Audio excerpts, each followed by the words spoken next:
mencionar aqui com você uma história bíblica que talvez seja uma das mais conhecidas. Há muitas histórias bíblicas que mesmo aqueles que não são cristãos conhecem. A gente ouve na infância, a gente ouve as pessoas, a sociedade menciona essas histórias. Eu quero falar sobre o tema Faça o que tem que ser feito. Nós estamos aqui numa série de mensagens, a missão que nos move, e a frase que vem ao meu coração nessa manhã é: faça o que tem que ser feito. Você pode dizer comigo, bem forte? Faça o que tem. Aqueles que tomaram café da manhã, vamos lá, bem forte. Faça o que tem.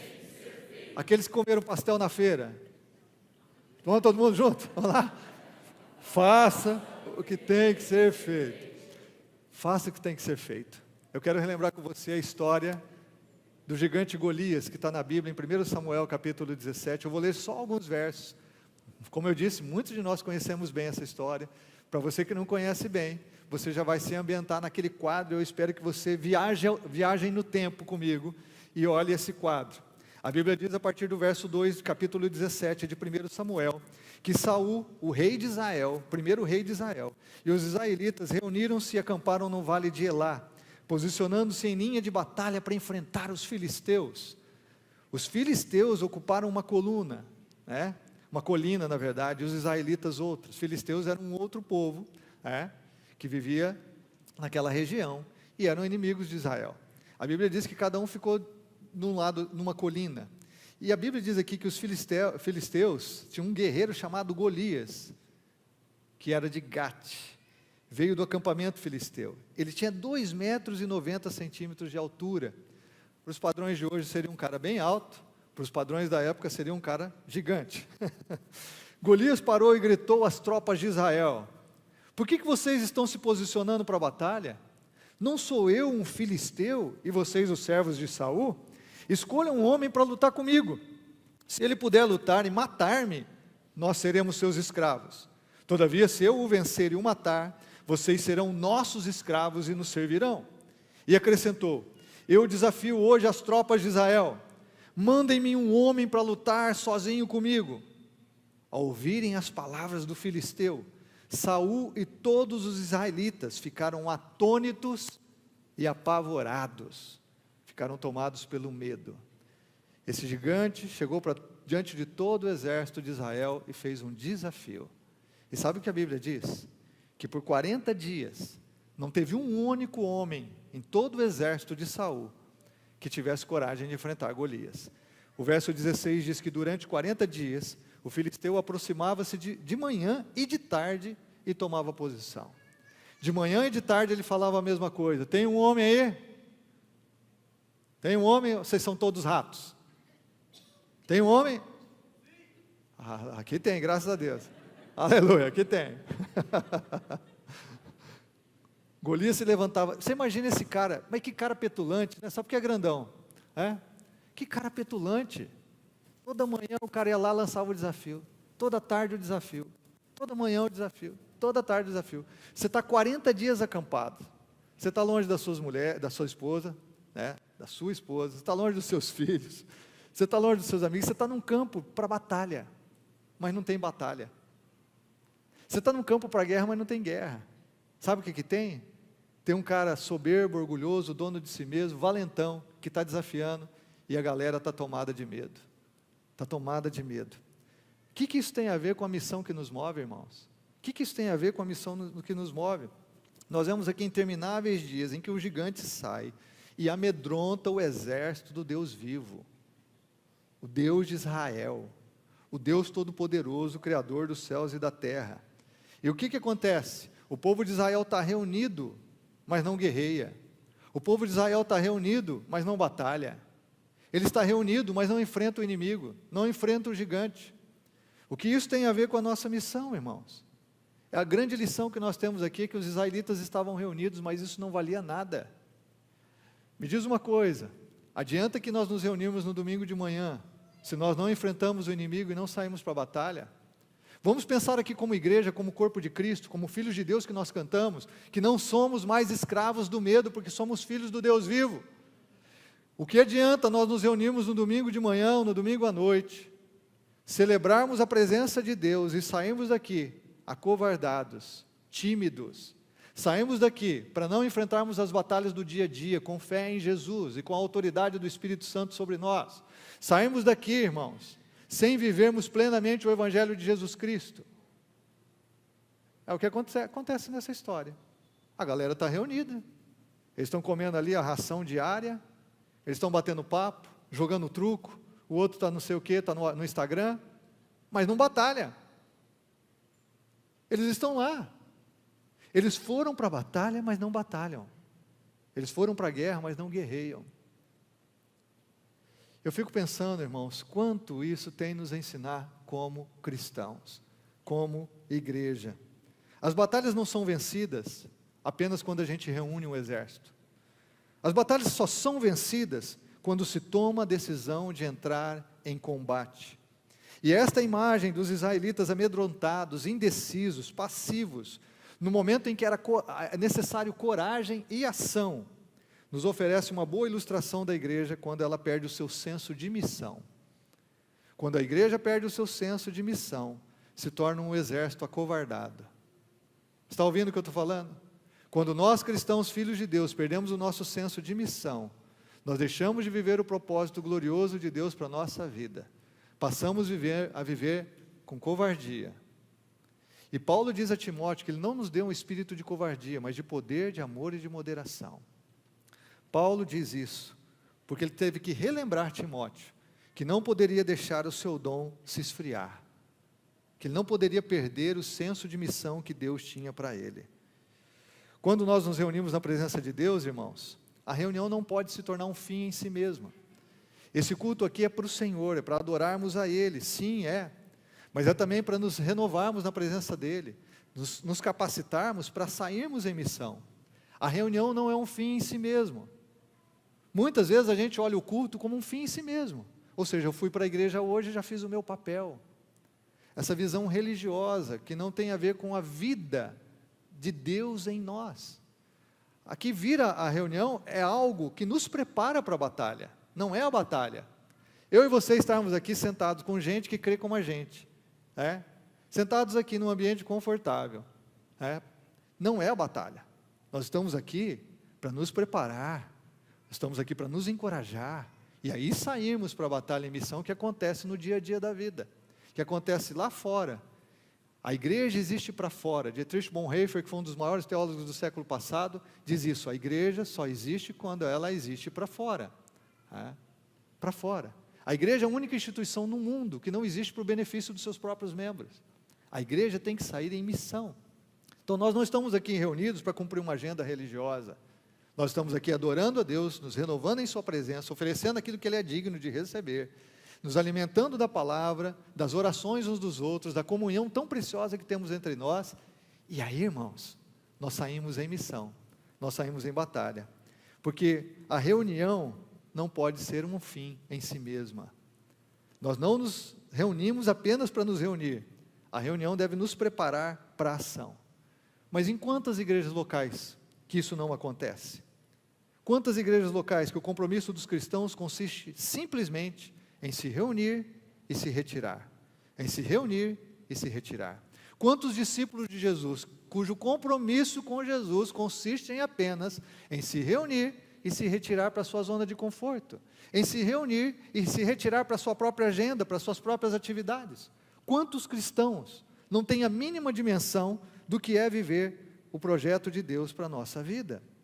E aí, irmãos, quando a igreja assume essa postura de inércia, os seus inimigos tripudiam sobre ela e a ridicularizam por sua falta de intervenção na sociedade em que vivemos. Falta de intervenção da igreja.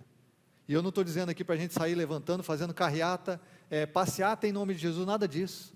Eu só estou dizendo aqui que a nossa intervenção é viver Jesus onde a gente está, na nossa família, no nosso local de trabalho, é exalar o bom perfume de Cristo, é compartilhar o Evangelho, o amor de Jesus, das muitas formas que Deus nos capacita a fazer, que a multiforme graça de Deus nos capacita. Não adianta a gente fazer aí na avenida um barulhão e sair aí passeata por Jesus. O que adianta é a gente viver Jesus onde a gente está, onde Deus nos plantou. é termos uma visão missionária, é termos um coração generoso, é ter gente que tem ousadia para orar, para colocar a mão sobre o colega de trabalho que está passando uma necessidade, que está em luta. Deixa eu orar com você aqui, deixa eu falar de um Deus que me salvou, deixa eu falar de um Deus que tem transformado a minha vida. Eu não sou perfeito não, você sabe, você trabalha comigo aqui, mas eu posso te dizer que esse Deus muda a história da gente. Eu posso te dizer que esse Deus tem poder para mudar a história, tem poder para agir nas nossas circunstâncias. Isso eu posso falar para você. Irmão, a gente está lá, e a gente tem um monte de gente que está presa pela mentira de uma cultura sem Deus, nas garras do diabo. A gente tem um monte de gente que não sabe discernir a mão direita da esquerda, não sabe para onde está indo, porque estão perdidos nos seus desejos, nos seus vícios, no hedonismo. A gente tem um monte de gente à nossa volta. Essas pessoas estão nas mãos do inimigo. É isso que a Bíblia diz. Ou nós estamos no reino das trevas ou da luz, ou nós estamos nas mãos de Jesus, ou nós estamos nas mãos daquele que dirige o mundo, a sociedade, porque o apóstolo João afirmou: o mundo jaz no maligno. Não tem outra forma de vermos. Se você foi resgatado das trevas, você sabe quão boa é a luz. Se você foi resgatado dos seus pecados, você sabe quão maravilhosa é a graça de Jesus. Eu e você somos chamados a viver plenamente a nossa missão. A nossa missão. Acho que você pode dar um pouquinho de volume aqui, eu afastei meu microfone, e senão eu vou gritar um pouquinho mais aqui e forçar a voz. Se nós ficarmos inertes, irmãos, e só nos reunirmos, e não sermos igreja de verdade, além das quatro paredes, o inimigo tripudia. E não é 40 dias e 40 noites só não, irmãos. Vai tripudiar. Ele vai tripudiar. Qual é o papel dos líderes da igreja? De uma igreja bíblica?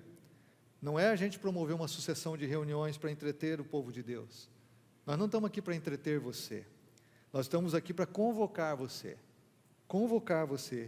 e capacitar você para a obra do ministério, conforme Efésios capítulo 4, verso 12. A igreja se reúne para ser edificada, capacitada e sair em missão. E deixar filhos de Deus em estado de passividade, atenta contra os propósitos para os quais nós fomos comprados pelo sangue de Jesus.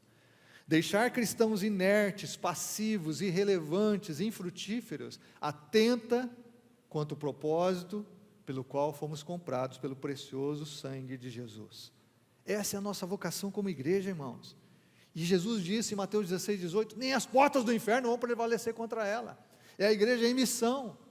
Não é a igreja que se defende num reduto, não, é a igreja que invade o mundo, e as portas do inferno lá não prevalecem. Porque nós picamos o pé nessas portas, e nós vamos alcançar a vida para Jesus, e nós vamos ser sal da terra e luz do mundo, porque essa é a vocação da igreja. O sal tempera, o sal preserva, é a igreja que dá gosto ou desgosto da vida das pessoas, irmãos. É gente com Jesus que são sinais do reino, que mostram que existe um reino diferente desse mundo caído, miserável, corrupto, cheio de injustiça, de dramas terríveis, que existe um reino que é inabalável. E é por isso que nós oramos: venha o teu reino, Senhor, seja feita a tua vontade aqui na terra, como ela é feita no céu. E cristãos são sinais desse reino inabalável e invencível, irmãos. Cristãos vivem pela fé e são movidos pela missão de Jesus.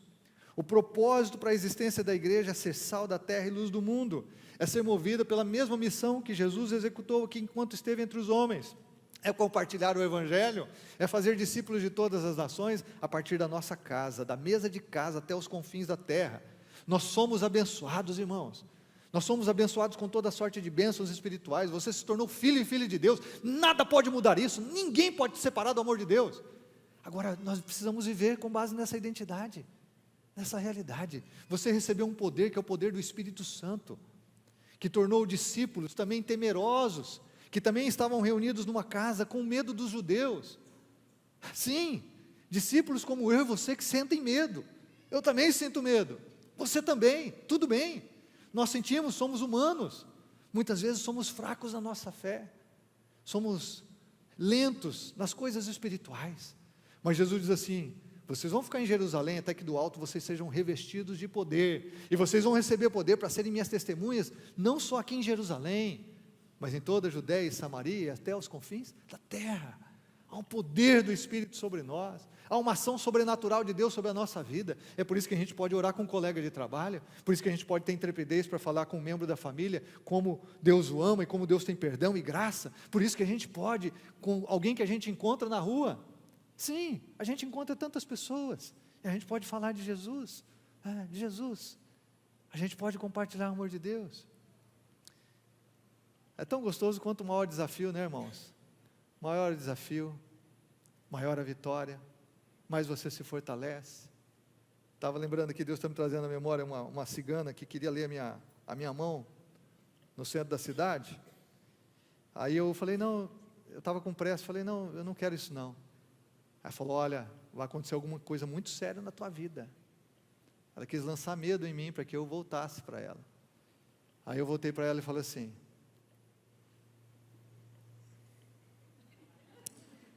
com amor no coração, tá, irmão? Amor no coração mesmo. Mas eu voltei assim, eu que quero orar por você. Ela falou, você é evangélico, né? Saiu correndo. Irmãos, as pessoas estão no engano, na mentira, na falsa religião. E eu e você temos um poder do Espírito, uma autoridade em nome de Jesus, para não sucumbirmos diante do inimigo, para não ficarmos em estado de inércia e passivos diante da realidade da vida das pessoas. Eu gosto de uma frase do teólogo Emil Brunner, que ele diz assim, a missão sustenta a igreja, tanto quanto a chama sustenta um fogo. É a missão de Jesus que sustenta a igreja, porque se perdemos o senso de missão, nós vamos estar como o exército de Saul, que se reúne, mas não briga, não enfrenta o gigante, não vence batalhas, não cumpre o papel para a nação de Israel. Guerreiros existem para guerrear, esse era o papel, a função na nação, mas eles não estavam cumprindo isso. Eu quero trazer algumas verdades aqui para o nosso coração. Primeiro, o medo paralisa grandes guerreiros, e a gente não pode esquecer disso. O medo paralisa grandes guerreiros. Saul era um grande guerreiro. A Bíblia diz que ele tinha uma estatura também acima da média, 1 Samuel 9:2. Saul já tinha vencido outras batalhas grandiosas. Os seus guerreiros também. Não era ali como nós aqui, agora vamos para uma batalha, vamos pegar a espada ali, eu não sei o que fazer com a espada. Não, ele tinha guerreiros valentes ali, que já haviam vencido outras batalhas, mas que diante do grito de um gigante, se acovardou. O que acontece é que o medo nos paralisa, irmãos. O medo realmente nos impede de viver o plano de Deus. Um único homem gerou um medo paralisante em todo o exército de Israel. O medo e os sentimentos que o acompanham, os sentimentos negativos que vêm no nosso coração, o desânimo, a timidez, a desesperança, o desespero, isso paralisa a sua vida, isso paralisa a igreja. Eu estou falando da missão aqui porque nós estamos como igreja reunidos para nos capacitar, mas pensa também na sua vida. Se não há uma área da sua vida em que você está paralisado pelo medo, se não há uma situação que você não tem enfrentado, essa situação todo dia volta na sua mente, no seu coração, todo dia dizendo que você é pequeno, que você não pode, que você é incapaz, que você não vai vencer, todo dia, e você nunca se levanta, em nome de Jesus, para enfrentar a situação, porque está paralisado pelo medo. Quantas pessoas vivem os mesmos problemas, 5, 10, 15, 20, 30, 40 anos, e morrem com esses problemas, sem nunca terem enfrentado os gigantes da sua vida. O medo paralisa gente boa, o medo paralisa gente competente. Quando eu olho vocês aqui, tanta gente competente, tanta gente que conhece a palavra, tanta gente que já tem tantos testemunhos de fé, irmãos, mas se nós formos dominados pelo medo, nós vamos ser inoperantes, infrutíferos no reino de Deus. Nós podemos enfrentar os gigantes da nossa cultura, da sociedade sem Deus. Sim, nós podemos enfrentar no amor de Jesus e pelo poder do Espírito, com a graça que sempre é suficiente a nós, porque a sua graça se aperfeiçoa na nossa fraqueza. Amém, meus irmãos, ou não? A graça se aperfeiçoa na nossa fraqueza. Agora, gente boa fica paralisada. Gente boa fica paralisada pelo medo.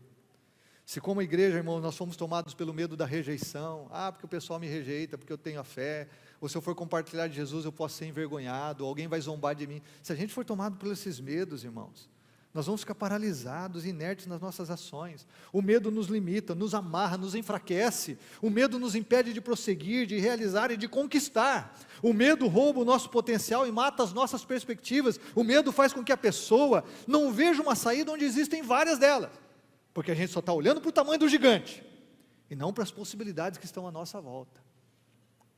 Segunda coisa que eu quero deixar com você aqui, só lembrando aqui que esse sentimento nocivo, Permite que o gigante que está à nossa frente sempre pareça maior do que ele realmente é, mais poderoso do que ele realmente é. Mas a segunda coisa, escolher não agir não faz os gigantes desaparecerem. Você já aprendeu isso na sua vida? Não vou mexer nesse problema porque não tem coragem. E o problema? Vai continuar ali, ele não vai desaparecer. Gigantes não desaparecem quando você toma uma postura assim, acho que eu vou ficar sentado, não vou fazer nada. Gigantes não desaparecem. Golias só desapareceu quando um menino, pastor de ovelhas, que cria em Deus, foi lá um único dia, ele ouviu Golias falar uma vez só, uma vez. O que é esse cara, esse incircunciso está desafiando o exército do Deus vivo? É isso que esse cara está fazendo? Eu vou lutar. O rei Saul falou, mas você não passa de um menino. Pega minha armadura então. Pega minha espada. Davi falou, isso aqui não vai funcionar não. Vou pegar minha funda, foi para o rio, pegou 5 pedrinhas. Alguns dizem que é porque Golias tinha mais 4 irmãos. Ele falou, se eu derrubo um, eu derrubo o outro. Isso que é fé, né, irmãos? E a Bíblia diz que quando Golias viu Davi, falou assim, cara, o que é isso? Eu sou um cachorro para você vir com um pau lutar comigo? Hoje eu vou dar tua carne para os urubus. E Davi falou assim, rapaz, você desafiou o exército do Deus vivo. As aves do céu vão comer a tua carne. E sabe o que a Bíblia diz? Golias correu na direção de Davi, sabe o que Davi fez? Davi correu na direção dele. Davi correu para ele, não fora dele. Davi foi na direção, jogou a funda, com uma pedra, acertou a testa do gigante que caiu com o rosto na terra. E sabe o que Davi teve que fazer? Davi foi lá, pegou a espada do gigante, lhe cortou o pescoço, e tirou a cabeça como prêmio, e guardou a espada como memória, do que Deus pode fazer, através de alguém, que crê nele de todo o coração, o Deus vivo, o Deus vivo. O gigante desapareceu sozinho, irmão? Não, 40 dias, de manhã e de tarde, o gigante não ia desaparecer, ia ficar 60 dias, 80 dias, 100 dias, até quando que isso ia acontecer? Você acha que o gigante no teu casamento vai desaparecer sozinho? Não vai. O gigante de um problema com seus filhos? Não vai. Gigante a gente tem que enfrentar. A gente tem que enfrentar com fé, de acordo com a vontade de Deus, com temperança, com sobriedade, sim, mas com fé. O gigante financeiro vai sumir? Não. Se nós não formos realmente buscar a sabedoria de Deus para administrar os recursos, não formos disciplinados, sempre vão viver com problema financeiro. E você e eu conhecemos tanta gente assim, ano após ano, problema financeiro sempre. Não é questão se ganha pouco ou muito, sempre tem problema, porque não sabe administrar. Gigantes não desaparecem quando a gente não faz nada.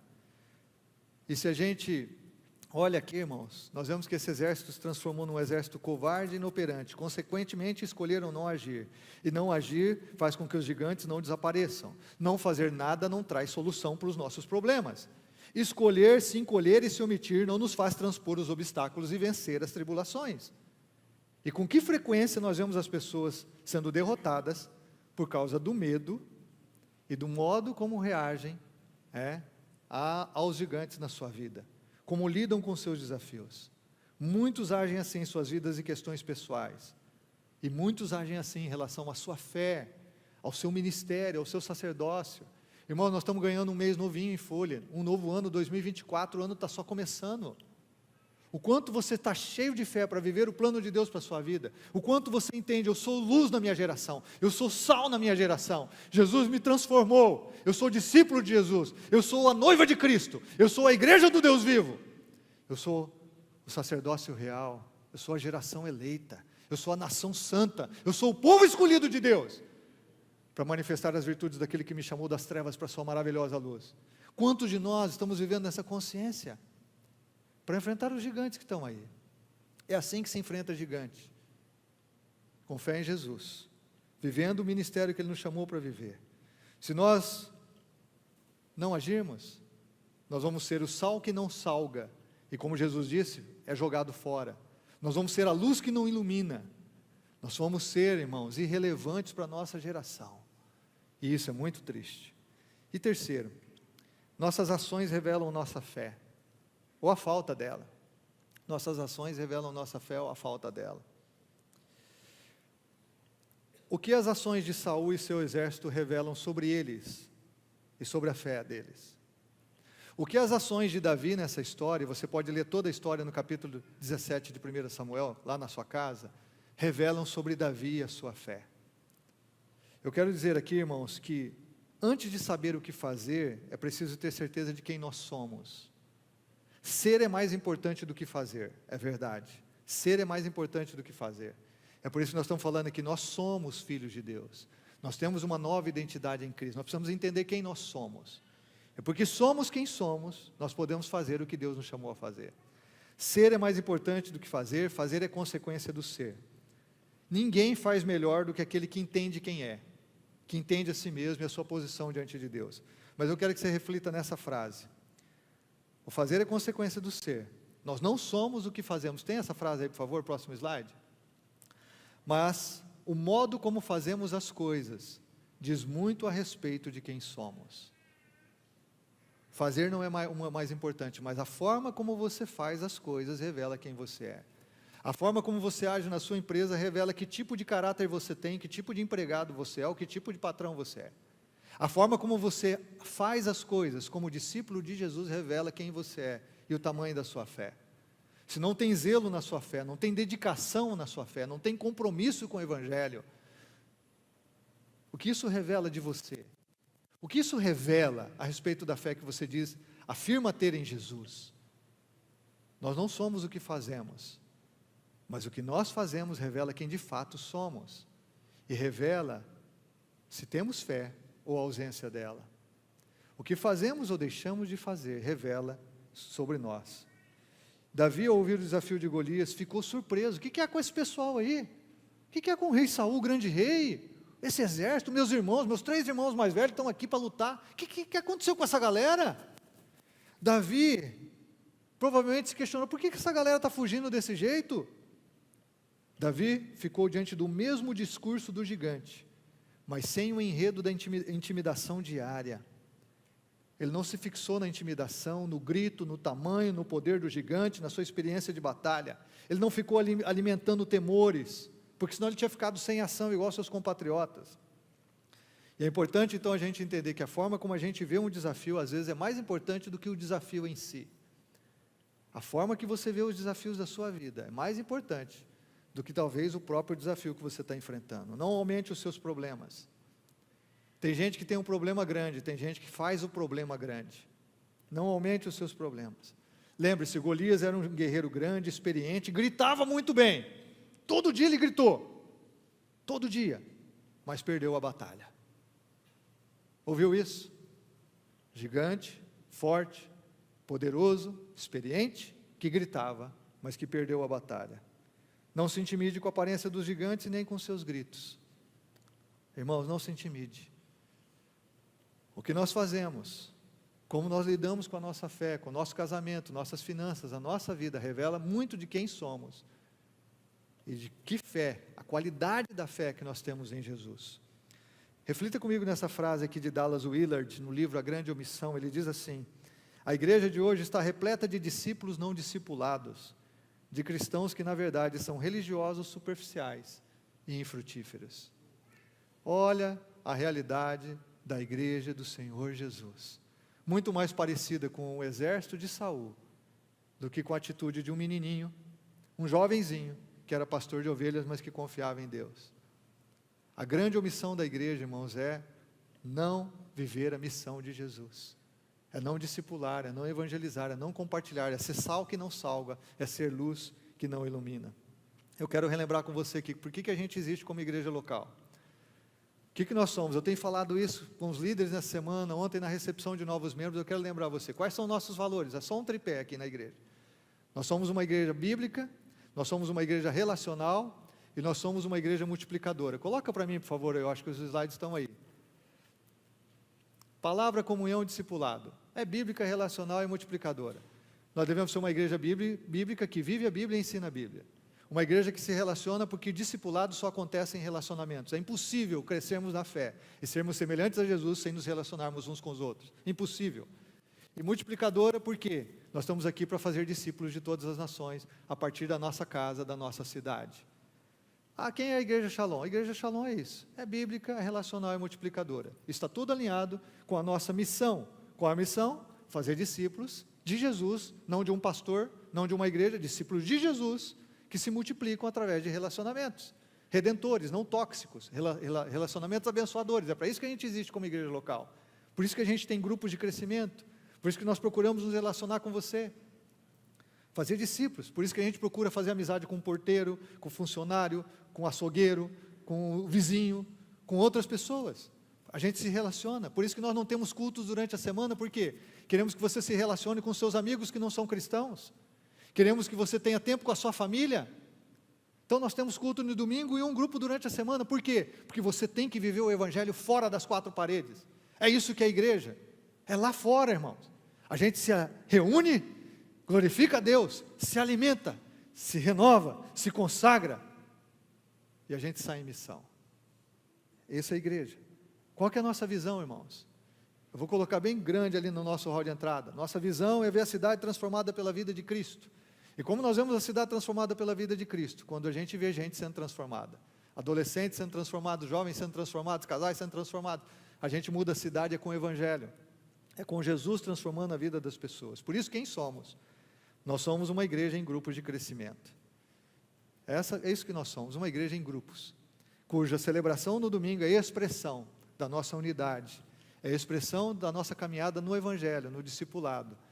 Nossa reunião de domingo é a expressão de tudo aquilo que nós vivemos pessoalmente no nosso devocional, no nosso andar pessoal com Jesus, e também em grupos, para que aí a gente celebre aqui a grande congregação, em adoração a Deus, e a gente possa receber ainda mais dele, para compartilhar ainda mais ao longo da semana com as pessoas.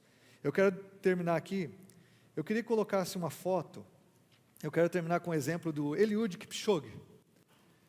Não sei se você já ouviu falar desse cara, você já deve ter ouvido. Ele era o recordista mundial da maratona. Ano passado tem um outro queniano que bateu o recorde dele. Ele já tem 34 anos, o novo queniano tem 23, né? Esse Kipchoge, ele bateu várias vezes o recorde mundial da maratona. Ele ganhou grandes maratonas, se eu não me engano ele é bicampeão olímpico. Acho que ele ganhou até aqui na Olimpíada do Rio de Janeiro. Preste atenção no que aconteceu nesse evento. Um patrocinador do Kipchoge teve a ideia de promover um evento onde ele correria maratona abaixo de 2 horas. Nunca um ser humano correu uma maratona abaixo de 2 horas. O recorde mundial dele é 2 horas, 1 minuto e alguns segundos, acho que 30 e poucos segundos. O recorde mundial dele. Nunca um ser humano havia corrido abaixo de 2 horas. Nunca. O que esses patrocinadores fizeram? Eles criaram um evento com as condições para que ele fosse realmente esse cara que bateria a maratona em menos de 2 horas. E sabe o que eles fizeram? Aquela galera que está atrás ali celebrando, aquela galera ali foi contratada para apoiar o Kipchoge, para correr com ele, para ditar o ritmo com ele. Ou seja, aquela galera não foi ali para a maratona para competir com ele, mas foi para apoiar, para encorajar, para motivar. E sabe o que aconteceu? O Kipchoge completou a maratona, o único ser humano na face da terra que completou a maratona abaixo de 2 horas. Abaixo de 2 horas. Sabe o que a gente aprende aqui, irmãos? Que se a gente for igreja bíblica, se a gente realmente estiver encorajando e motivando uns aos outros, não há limites para aquilo que Deus pode fazer na nossa vida através de nós. O que nós aprendemos, por isso nós somos uma igreja em redes, em grupos, porque nós estamos aqui para apoiar, para motivar, para encorajar. Estou aqui para apoiar você, sim. Estou aqui para motivar você, sim, encorajar em nome de Jesus. Estou aqui também para ser apoiado por você, encorajado por você, motivado por você, porque juntos temos o mesmo Senhor e a mesma missão. E é isso que é a igreja. Não há nada mais lindo na face da terra quando uma igreja funciona biblicamente, irmãos, para a glória de Deus e para a bênção das pessoas. Eu acho esse exemplo do Eliud Kipchoge maravilhoso. Pessoas que correram com ele para motivar, para apoiar, para encorajar, e ele foi além dos seus limites. Se eu e você caminharmos juntos na presença de Jesus para viver a sua missão, nós vamos além dos nossos medos, dos nossos limites. Deixa eu colocar uma outra foto. Ontem, a galera, os adolescentes aí se reuniram para fazer um evangelismo. E essa galera, tinha alguns pais ali também, alguns jovens, mas essa galera veio, e eu estava ouvindo o pastor Lucas dizendo, gente que eles oraram, adultos que eles nunca viram, que choravam, recebendo a oração dos adolescentes, irmãos. Você imagina o que acontece quando um grupo se une para viver o Evangelho? Não para ficar reunido para um culto, mas para viver o Evangelho, compartilhar com senso de missão. Vamos lá, vamos fazer alguma coisa aqui. Fazer nada não vai adiantar nada. Vocês já entenderam isso, né, gente? Fazer nada não muda nada.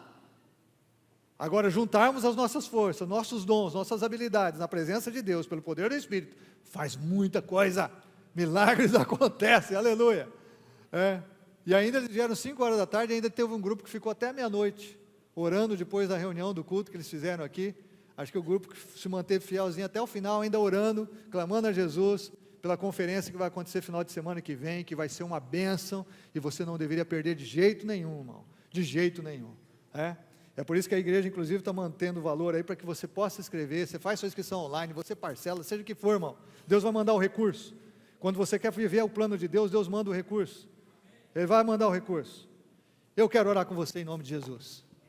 Vamos ficar em pé, meus irmãos? Nós estamos aqui para viver o plano de Deus e mais nada. Você não pode ser um soldado do exército inoperante de Saul. Você tem que ser um menino, um jovem, um adolescente, um adulto, um idoso, uma idosa, que corre para os braços de Jesus, e na presença de Jesus, corre para viver o que Ele tem para a tua vida. Fecha os teus olhos, põe a mão no teu coração.